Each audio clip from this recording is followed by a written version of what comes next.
Hello बच्चों, तीनों academy में आपका स्वागत है। बच्चों, आज हम लोग चौथी कक्षा के हिंदी पाठ्य पुस्तक रिमझिम के अध्याय 5 को अध्ययन करेंगे, जिसका शीर्षक है दोस्त की पोशाक। दोस्त की पोशाक। देखो, इस अध्याय का हमारा ऑब्जेक्टिव यह है कि इस अभ्यास प्रश्न में जो भी हमारा डिफिकल्ट जो भी शब्द आए हैं उसका अर्थ जानेंगे। साथ ही साथ इस कहानी में जो भी हमारे मुहावरे आए हैं उसका भी हम अर्थ जानेंगे और फिर कहानी का हम मस्ती भी करेंगे जो कहानी यहाँ पे बताया जा रहा है। तो चलो बच्चों, हम लोग आज अध्याय 5 को आज हम लोग अभ्यास हम लोग यहाँ पे पढ़ने वाले हैं, जिसका शीर्षक है दोस्त की पोशाक। देखो, एक बार नसीरुद्दीन अपने बहुत पुराने दोस्त जमाल साहब से मिले। ठीक है, बहुत पुराने दोस्त का क्या मतलब है? बहुत मतलब बचपन का दोस्त। ठीक है, जो बचपन का दोस्त होता है उसको बोलते हैं बहुत पुराने दोस्त। तो नसीरुद्दीन अपने बहुत पुराने दोस्त जमाल साहब से मिले। जमाल साहब उनका दोस्त था। अपने पुराने दोस्त से मिलकर वे बड़े खुश हुए। कुछ देर तक गपशप करने के बाद उन्होंने कहा, चलो दोस्त मोहल्ले में घूम आए। ठीक है, चलो दोस्त मोहल्ले में घूम आए।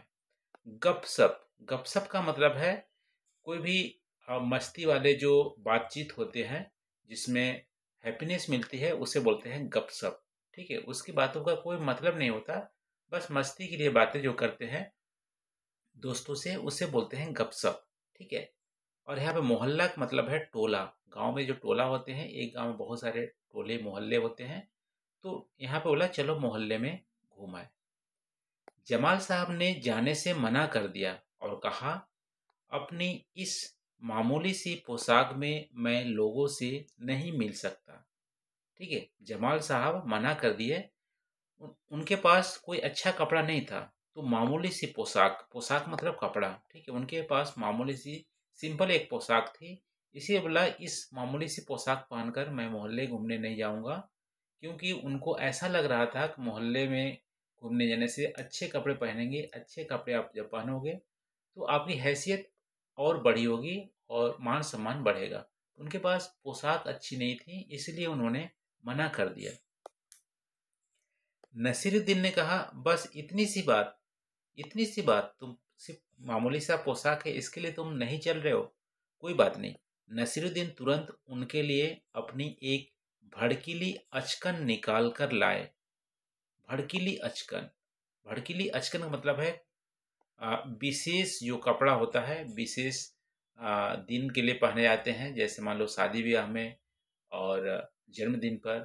तो भड़कीली अचकन, अचकन का मतलब है विशेष, जो विशेष जो कपड़ा था, ठीक है, ड्रेस था, उसको निकाल कर लाए और कहा, इसे पहन लो, इसमें तुम खूब अच्छे लगोगे, सब देखते रह जाएंगे। फिर बन ठन कर दोनों घूमने निकले।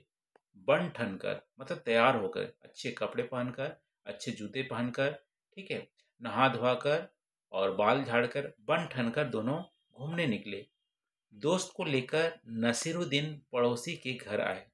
नसीरुद्दीन ने पड़ोसी से कहा, ये है मेरे खास दोस्त जमाल साहब, आज कई सालों बाद इनसे मुलाकात हुई है। वैसे तो अचकन इन्होंने पहन रखी है वह मेरी है। ठीक है, नसीरुद्दीन वहाँ पे दोस्त को इंट्रोड्यूस करते हुए बोले कि इनका नाम जमाल साहब है, इन्होंने जो अचकन जो कपड़ा विशेष पहन रखा है वो मेरा है। ठीक है, मेरी है, इन्होंने नसीरुद्दीन ने बता दिया पड़ोसी को। यह सुनकर जमाल साहब पर तो मानो घड़ों पानी पड़ गया। ठीक है, मानो घड़ों पानी पड़ गया। घड़ों पानी पड़ गया, यह मुहावरा है। क्या है? मुहावरा है, जिसका अर्थ है शर्मिंदा होना। ठीक है, शर्मिंदा होना। तो यहाँ पे जमाल साहब शर्मिंदा हो गए, क्योंकि उन्होंने बोला कि ये कपड़े पहने हैं वो मेरे हैं, तो घड़ों पानी पड़ गया मतलब शर्मिंदा हो गए। बाहर निकलते ही मुंह बनाकर उन्होंने नसीरुद्दीन से कहा, तुम्हारी कैसी अकल है, कैसी अकल है, कैसा तुम्हारा दिमाग है? क्या यह बताना जरूरी था कि यह अचकन तुम्हारी है? तुम्हारा पड़ोसी सोच रहा होगा कि मेरे पास अपने कपड़े हैं ही नहीं, तुम्हारे कपड़े मैं पहन के रखा हूँ, क्या बताना जरूरी था? ठीक है, ऐसा उन्होंने बोला। फिर आगे है, नसीरुद्दीन ने माफी मांगते हुए कहा, नसीरुद्दीन ने माफी मांगते हुए कहा, गलती हो गई, अब ऐसा नहीं कहूँगा, अब मैं नहीं बोलूँगा कि ये कपड़े मेरे हैं। अब नसीरुद्दीन उन्हें हुसैन साहब से मिलवाने ले गए। हुसैन साहब ने गर्मजोशी से उनका स्वागत सत्कार किया। गर्मजोशी से मतलब भव्यता से या जोश से उनका मान सम्मान किया। जब जमाल साहब के बारे में पूछा तो नसीरुद्दीन ने कहा, जमाल साहब मेरे पुराने दोस्त हैं और उन्होंने जो अचकन पहनी है वह उनकी अपनी ही है। यहाँ पे नसीरुद्दीन इंट्रोड्यूस तो किए जमाल साहब को, लेकिन बोले कि जो उन्होंने अचकन पहनी हुई है ना वह उनकी ही है, मेरी नहीं है। तो इनडायरेक्ट वे में यहाँ पे उन्होंने कपड़े के बारे में जिक्र कर दिया। जमाल साहब फिर नाराज हो गए, बाहर आकर बोले, झूठ बोलने को किसने कहा था तुमसे? झूठ बोलने को किसने कहा था? नसीरुद्दीन ने कहा, क्यों? तुमने जैसा चाहा मैंने वैसा ही तो कहा कि बोल देना ये कपड़े अपनी ही है। तो यहाँ पे जमाल साहब ने क्या बोला, पोशाक की बात कहे बिना काम नहीं चलता क्या? उनके बारे में न कहना ही अच्छा है। जमाल साहब ने बोला कि कपड़े के बारे में आप वहाँ पे इंट्रोड्यूस मत कीजिए, बताइए मत कपड़े के बारे में। फिर जमाल साहब को लेकर नसीरुद्दीन आगे बढ़े, तभी एक अन्य पड़ोसी मिल गए। नसीरुद्दीन ने जमाल साहब का परिचय उनसे करवाया। मैं अपना परिचय अपने पुराने दोस्त से करवा दूं? यह हैं जमाल साहब और इन्होंने जो अचकन पहनी है उसके बारे में मैं चुप ही रहूं तो अच्छा होगा। इस बार उन्होंने कपड़े के बारे में क्या बोला कि इन्होंने जो अचकन पहनी है इनके बारे में मैं चुप ही रहूं तो अच्छा होगा, क्योंकि जमाल साहब ने मना किया है इनके बारे में बोलने के लिए। यहाँ भी कपड़े को मेंशन कर दिया। ठीक है, गर्मजोशी मतलब आतुरता, नाराज मतलब अप्रसन्न।